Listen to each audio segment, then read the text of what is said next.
Has your baby still not started to walk and you're feeling a little stressed out, or maybe you're looking for a way to help them walk sooner? Well, stick around, let's talk about it.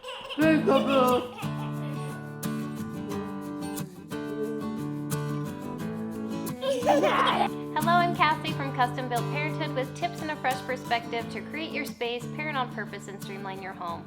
Today we're talking about how to help a baby learn to walk. A big milestone for 1-year-old development is learning to walk. And I feel like for most parents, it's more a matter of letting a baby learn to walk. Too much time is spent comparing your baby to other babies or stressing about the milestones that they should be hitting, when really your baby's just following their normal, natural progression. So let's first talk about when a baby usually learns to start walking. The typical age is between 8 months old and 18 months old. So if your baby turns 18 months old and still isn't walking, this would be a great question to ask your pediatrician at your well-child check for your child.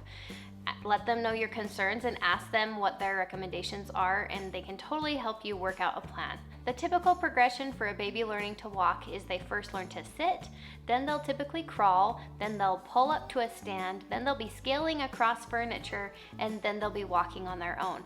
This isn't to say that anything's wrong with your baby if they don't hit some of those milestones. I've known plenty of babies who never crawl a day in their life and then they're suddenly up and walking, so there's nothing wrong with it.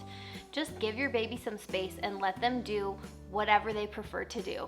You're really doing you and your baby a disservice to be stressing over such things. Conserve your time and energy to put your focus on things that really matter, such as a healthy diet, excellent sleep, plenty of time and space to explore their surroundings, and connect with you. Focus on those things and let that be a distraction from the fact that maybe your baby's not quite walking yet. As a parent, you don't ever want to rush these milestones for your baby. Your baby will do things when they're ready. So one thing that can actually have a significant impact on when your baby starts to walk is older siblings. So if your baby isn't the oldest, so they have at least one older sibling, this could make it so that your baby actually learns to walk sooner. They see their sibling up running around and playing and they want to catch up and they want to join the party. So they'll start walking sooner. Or in the case of my third baby, he just barely started walking at 14 months old, and his 2 older siblings, I think, played a big part in that. His oh so helpful siblings would bring him anything and everything he would ever want, making it so that he wasn't that motivated to get up moving. They would bring the fun to him, they would bring the party to him, and he would just kind of hang out. He was big into crawling, but he had no motivation to get up and start walking until recently. He just suddenly was ready, and so he started walking. So when my son's 1-year birthday rolled around and I still had a crawling baby, I wasn't the least bit disappointed. I think it's really cute watching babies crawl. I knew he would walk when he is ready. There were no other signs or indications telling me that there was some gross motor development that was lacking here. He just wasn't ready to walk. And so I savored every moment of him crawling, knowing that once he started walking, he'd probably be all done crawling forever. So take that as a lesson to savor every stage of development your child is in, because virtually overnight it's going to be gone and you'll be happy that you soaked it up when you could. So now let's talk about how to help babies start walking. The good news is you really don't need anything special or even to do anything special in order for your baby to start walking. There may be a special case where a parent needs to get involved and maybe an occupational therapist needs to get involved, but that's a rare case and you would see other things leading you to that. So most likely your baby is moving around, crawling in a normal way that's totally healthy, and even if it takes them longer to learn to walk, it really doesn't matter. So provide them with a clean environment. So floors being picked up is a big one. You don't want your baby slipping and falling more than is necessary. So keep the floors picked up. If you have big furniture pieces like a couch or a coffee table, those are great for your baby to pull up onto, kind of scale across. And then just you, as their parent, provides the last thing that would be helpful for them. You can play with them on the floor, get down at their level, crawl around with them, play, roll a ball, all of those normal playing activities that are so fun to your baby and really build that connection with you and get them moving. Something you can think about doing with another adult or older child is to sit just a couple feet apart and let your baby try to walk back and forth between you. As tempting as it is, don't hold out your arms or your baby will learn to just fall into you. You want them to actually walk to you, so keep your hands down here, let them walk back and forth.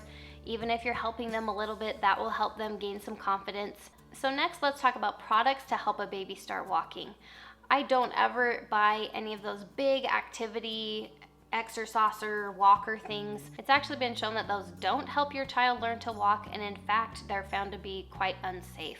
So skip out on those, and what I would recommend instead is either a regular walker or, better yet, a ride-on walker. So once my baby is pulling up to a stand and kind of scaling across furniture, I will provide them with a ride-on toy, or a walker works too. The pro with a ride-on toy is it will grow with your child. A baby walker, your baby will outgrow it pretty quickly. They'll use it to start walking with. That's where they stand behind and just are pushing it, and it's helping support them and help them balance. They work great, but they are very short-lived. So I prefer a ride-on toy, which can grow with my child. My 7-year-old still rides on hers every day, racing around the kitchen. They have so much fun. So it's a great option. They can still push it like the walker, but then they can also sit and ride on it and kind of scoot with their feet. It provides them with a lot of fun. So you can think about doing something like that. I'll link my favorite in the description below. It does take some assembly, but is really sturdy and solid. So that's why it's my favorite. So my next tip for you is to avoid frustration. There is absolutely no reason to get yourself worked up over your baby's walking or lack thereof.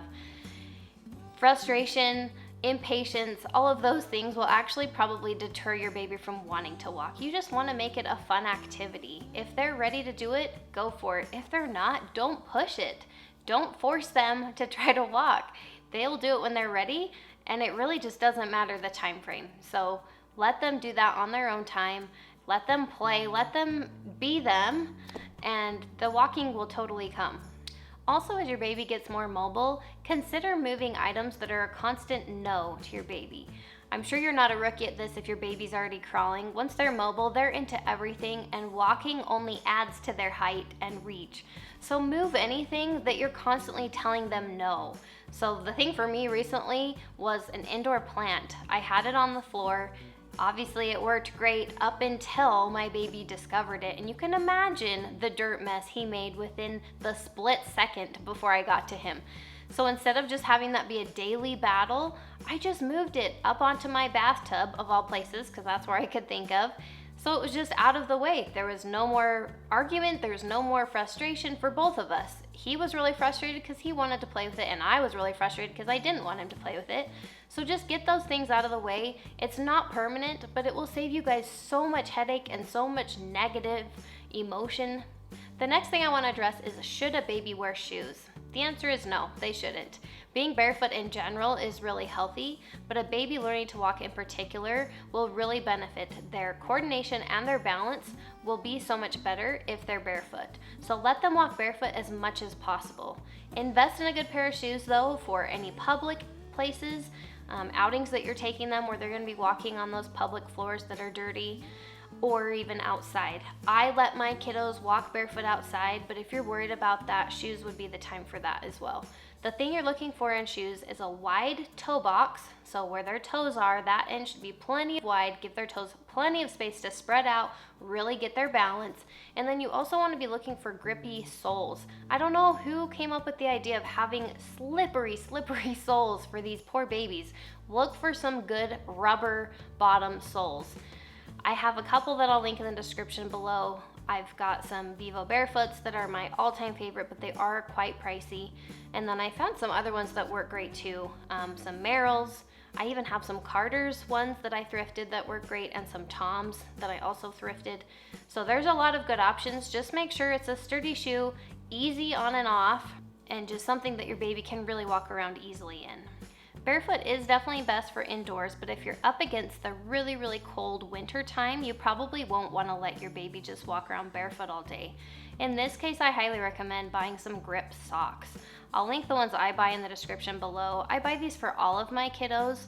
We have hard floors in our house, and it just keeps all of my kids upright and moving freely without me being concerned about them slipping. It's really important, as your baby is learning to walk especially, that they can be confident and feel empowered to walk. So all of these little tools can really be helpful to just keep them safe and to keep them and to make it easier for them to walk.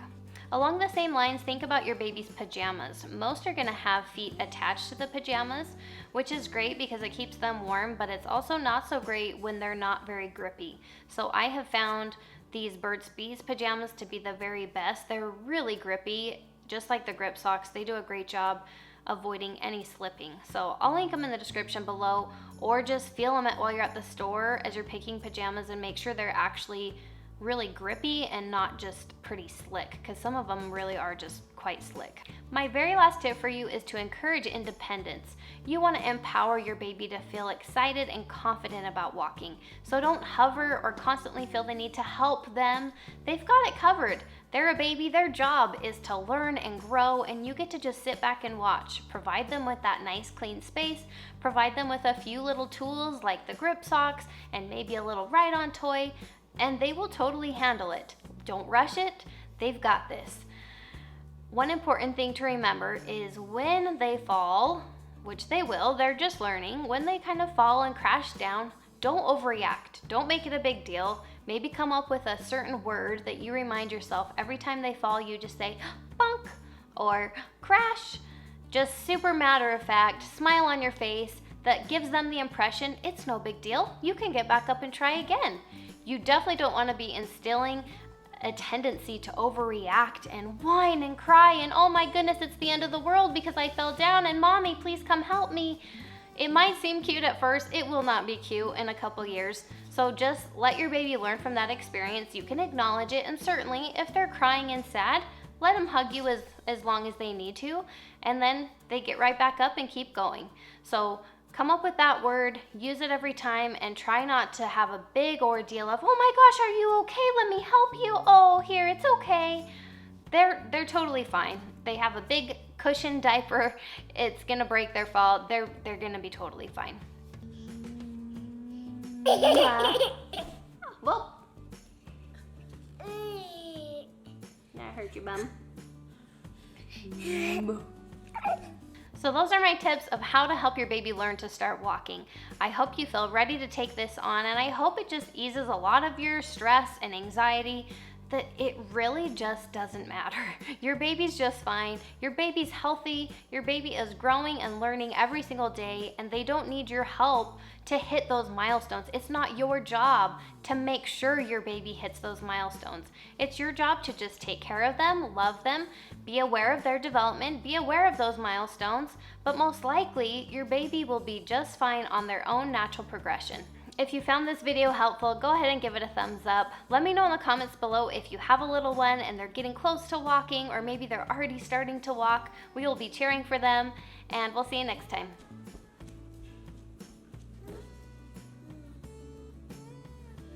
Mwah.